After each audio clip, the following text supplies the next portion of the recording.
Explore comigo a fascinante saga do RMS Titanic, uma embarcação outrora considerada inafundável, mas que ao examinarmos detalhadamente sua história e as teorias conspiratórias, revela-se marcada por presságios sombrios e erros cruciais, desde premonições de tragédias, até um incêndio oculto no porão, antes da viagem, que poderia ter evitado seu catastrófico fim. Bem-vindos ao Não Percebia. Hoje, serei sua guia, enquanto exploramos os mistérios e a história envolvente desta emblemática embarcação. Embarque nesta jornada para desvendar os 10 segredos por trás das fotos misteriosas, capturadas antes do naufrágio do Titanic.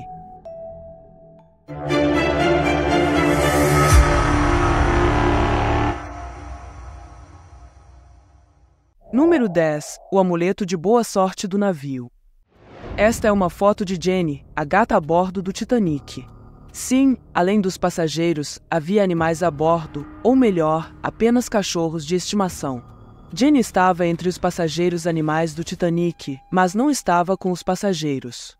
Ela era uma gata de navio, uma característica comum nos navios da época, destinada a controlar a população de ratos. Jenny era vista como um amuleto de boa sorte, como a maioria das gatas de navio.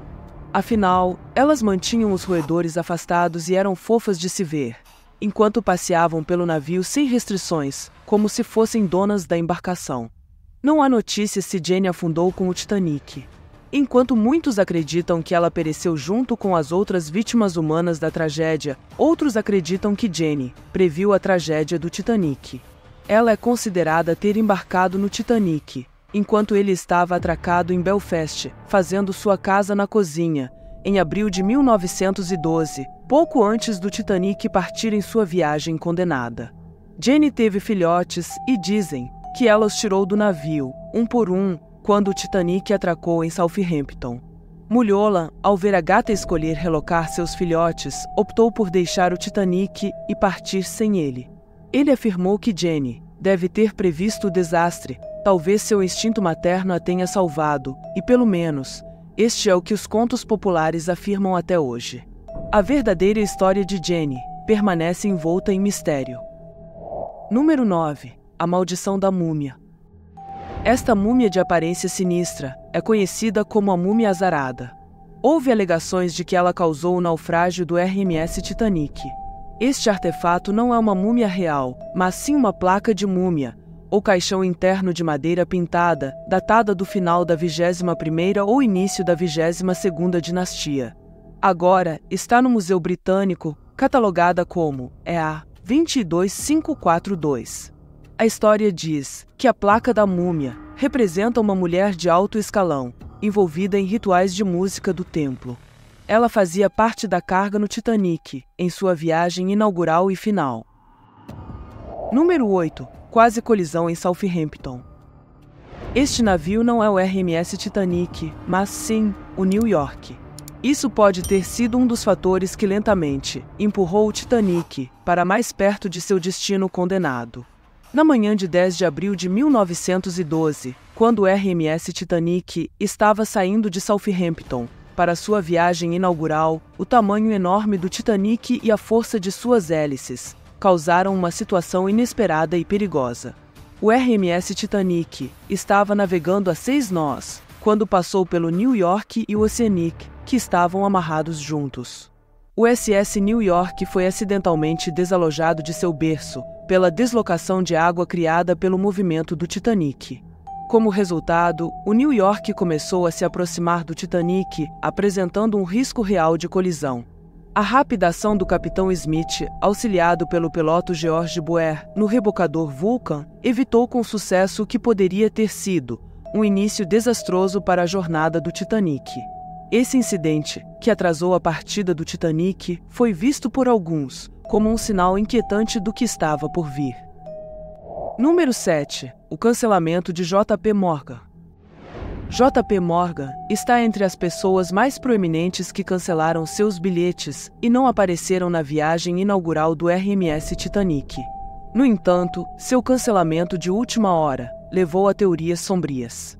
Morgan, um financista proeminente e dono da International Mercantile Marine Company, que era proprietária da White Star Line, e do Titanic estava inicialmente programado para estar no navio. No entanto, pouco antes do Titanic zarpar, ele cancelou inesperadamente sua viagem.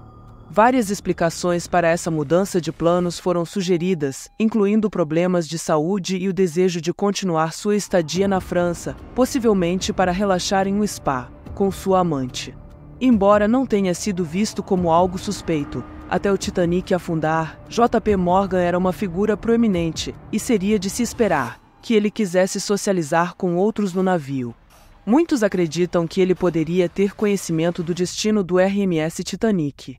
Alguns acreditam que ele planejou o naufrágio do navio para eliminar rivais comerciais em seus planos financeiros, particularmente na criação do Federal Reserve System. Defensores dessa visão afirmam que remover essas figuras-chave no Titanic facilitaria o estabelecimento do Federal Reserve. Outra teoria mais especulativa, com ainda menos substanciação, relaciona Morgan ao romance de 1898, Futility, de Morgan Robertson, que previu uma catástrofe envolvendo um navio inafundável, semelhante ao Titanic. Alguns teóricos da conspiração especulam se esse romance influenciou Morgan a orquestrar uma catástrofe semelhante. Embora essas teorias sejam meramente teorias, muitos continuam a refletir sobre sua probabilidade. Número 6. Os músicos do Titanic. Nesta foto estão os 8 músicos a bordo do RMS Titanic.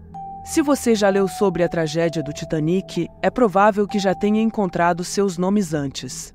A orquestra, composta por 8 membros sob a liderança do maestro Wallace Henry Hartley, é celebrada por sua coragem excepcional e dedicação à arte. À medida que o Titanic sucumbiu ao seu destino, em 15 de abril de 1912, o maestro Wallace Hartley, um violinista inglês, era estimado por seu talento musical e liderança. Após o desastre, seu corpo foi encontrado e sepultado em sua cidade natal, Cole, Lancashire, onde milhares compareceram ao seu funeral. Seu violino também foi recuperado dos destroços, tornando um dos achados mais valiosos do que restou do navio. John Lahilme era um violinista escocês com reputação de habilidade musical. A banda também incluía George Alexandra Crane, um violinista nascido em Paris, Percy Cornelius Taylor, proficiente em piano e violoncelo, e, finalmente, John Wesley Woodward, um flautista. A história conta que esses indivíduos continuaram a tocar música reconfortante para os passageiros, enquanto o navio afundava. Embora haja relatos divergentes sobre sua última apresentação e a última música que tocaram, geralmente concorda-se que sua música ofereceu consolo nos últimos momentos do navio. Em seus momentos finais, eles abraçaram sua paixão, até respirarem pela última vez. Na 5ª posição, a comissária inafundável. Agora, você pode estar se perguntando quem é essa mulher. Ela é Violette Jessup, nascida na Argentina em 1887, de imigrantes irlandeses. Sua jornada no mundo marítimo começou como enfermeira no RMS Olympic, o navio irmão do Titanic. Ela se tornou um nome popular na história do Titanic, por causa de seu destino bizarro. Jessup teve seu primeiro encontro com o infortúnio marítimo, em 1911. A bordo do Olympic, que colidiu com o HMS Hawke. Enfrentou um rasgo significativo abaixo da linha d'água, mas conseguiu voltar à Inglaterra, apesar da colisão. Jessup manteve a compostura. Você pensaria que ela pararia de trabalhar em navios, após uma situação de vida ou morte, mas de alguma forma, ela ainda teve a coragem de embarcar e trabalhar no RMS Titanic. Naquela noite fatídica, Jessup, depois de terminar suas orações, estava na cama, quando ouviu um som perturbador. Inicialmente pensando que era um exercício, o conceito do supostamente inafundável Titanic estar em perigo parecia implausível. No entanto, menos de 3 horas depois, Jessup se viu em um bote salva-vidas, testemunhando o majestoso navio desaparecer, sob o escuro e gelado Atlântico Norte. Mas assim como fez no RMS Olympic, ela perseverou e sobreviveu. Na 4ª posição, Padre Francis Brown. Em 1912, Francis Brown recebeu um bilhete de primeira classe para a viagem inicial do Titanic, de Southampton, para Queenstown, agora Cove, na Irlanda, como presente de seu tio, o bispo de Cluny. Como um ávido fotógrafo amador, Brown capturou muitas fotos valiosas a bordo do Titanic. Suas fotos registraram vários aspectos da vida no navio, incluindo seus luxuosos interiores, passageiros e tripulação. Entre essas fotos, estão as únicas conhecidas do capitão Edward John Smith, inspecionando os botes salva-vidas. Essas imagens, capturadas com sua câmera Kodak, representam as últimas fotos conhecidas de muitos a bordo do navio, incluindo o próprio navio. No entanto, a história de Brown é diferente da dos demais passageiros a bordo do Titanic. Ele fez amizade com um casal americano, que se ofereceu para financiar sua viagem para Nova York. No entanto, após consultar seu superior jesuíta, Brown foi instruído a desembarcar em Queenstown. Ele capturou muitas memórias a bordo e, no final, sobreviveu à tragédia. Terceira posição: a família Goodwin. Esta foto tem uma história incrivelmente trágica. Esta era a família Goodwin, uma família de classe trabalhadora que embarcou no Titanic esperando começar uma nova vida e ter um futuro mais brilhante no novo mundo. Frederick, um sinalizador de 42 anos, e sua esposa Augusta, 43, foram acompanhados por seus 6 filhos, Lillian, Charles, William, Jesse, Harold e o bebê Sidney. Quando o navio atingiu o iceberg, a família Goodwin se viu no meio da tragédia em desenvolvimento. Augusta, tentando desesperadamente manter a família unida, lutou para encontrar um bote salva-vidas que pudesse acomodar a todos. No entanto, as rígidas distinções de classe da época trabalharam contra eles e acabaram separados. Augusta e as crianças acabaram no bote 10, enquanto Frederick foi deixado para trás no navio afundando. A decisão dilacerante separou literalmente a família, pois enfrentavam a dura realidade de que talvez nunca mais se vissem. No final, o que restou da família Goodwin lutou para sobreviver na pobreza. Na segunda posição, a terceira classe do navio.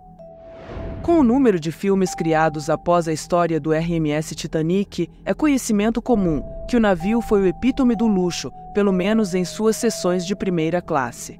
Os passageiros de primeira classe a bordo do Titanic eram a nata da sociedade, cercados por um ambiente de opulência. Eles desfrutavam das melhores comodidades, cabines luxuosas, jantares gourmet e espaços sociais extravagantes, todos adornados com grandiosidade condizente com a elite. Com cabines estrategicamente localizadas mais próximas aos botes salva-vidas, eles tinham uma taxa de sobrevivência de cerca de 62%, conforme destacado na análise de Sandra Eltack, em 1999. Em contraste, os passageiros da terceira classe, constituídos principalmente por imigrantes, sonhando com uma nova vida na América, experimentaram uma jornada muito diferente. As acomodações da terceira classe, embora mais confortáveis em comparação com outros navios da época, eram modestas e funcionais. As cabines, localizadas nas partes menos desejáveis do navio, muitas vezes eram irregulares em forma e sujeitas ao barulho e às vibrações dos motores. As áreas públicas para esses passageiros eram simples, enfatizando higiene e manutenção, em detrimento do luxo. A segregação não era apenas em termos de comodidades, mas também em acesso a recursos críticos de salvamento. As barreiras físicas e portões que separavam os alojamentos da terceira classe do restante do navio tornaram desafiador para esses passageiros acessar os botes salva-vidas e informações a tempo, quando a tragédia aconteceu. Não foi apenas um desastre no mar, foi também uma revelação contundente das desigualdades sociais da época, com taxas de sobrevivência desproporcionais e desafios enfrentados pelos passageiros da terceira classe, ao acessar botes salva-vidas e informações, mostrando a dura realidade onde o status social poderia ser uma questão de vida e morte. Na primeira posição, incêndio de carvão. A história do fim do Titanic frequentemente gira em torno da colisão com o iceberg, mas outro elemento pode ter desempenhado um papel significativo: um incêndio de carvão em um de seus porões. É por isso que o RMS Titanic parece ter dado muitas oportunidades para os líderes adiarem sua viagem inaugural, se prestarmos atenção. Antes de embarcar em sua trágica viagem, um incêndio estava queimando no porão de carvão, número 6. A tripulação estava ciente dessa situação, mesmo quando o navio deixou Belfast para Southampton. O jornalista Senan Moloney, que estudou extensivamente o desastre do Titanic, sugere que esse incêndio pode ter enfraquecido seções do casco, tornando o navio mais vulnerável ao dano causado pela colisão com o iceberg. De acordo com a pesquisa de Moloney, o calor intenso do incêndio poderia ter tornado o casco de aço quebradiço, reduzindo significativamente sua resistência. Essa teoria é reforçada por fotos recém-descobertas, mostrando marcas escuras no casco, perto do local onde o iceberg mais tarde atingiu o navio. O incêndio, segundo relatos, começou cerca de 10 dias antes do Titanic deixar a Europa e continuou queimando durante toda a viagem. Acredita-se que esse incêndio de longa duração no porão de carvão comprometeu a integridade estrutural do navio.